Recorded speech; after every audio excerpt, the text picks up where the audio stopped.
able to hear this was my room. I didn't leave for 94 days. I don't get to leave. I lived in there with the cockroaches. I genuinely suffered. I went through a lot. And one of the things that gives me solace is knowing that I suffered for a reason, at least. And I think the reason I suffered is to wake people up to a lot of things about I was in high school.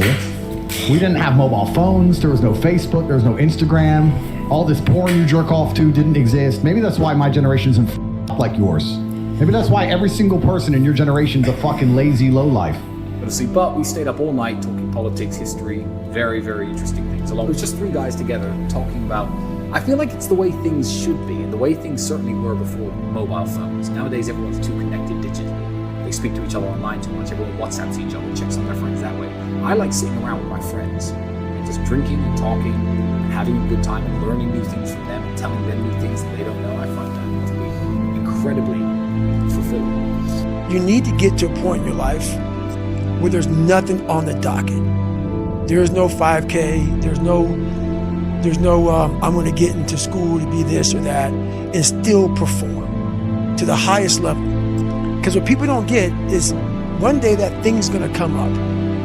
And if you're not constantly performing without purpose, you're not gonna be ready when the time comes.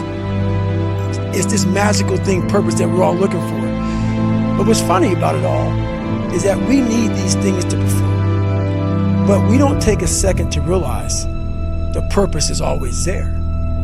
If you're sitting there and you say, I'm in pain, and it's assuming I believe you're not manipulating me, I don't have access to that pain.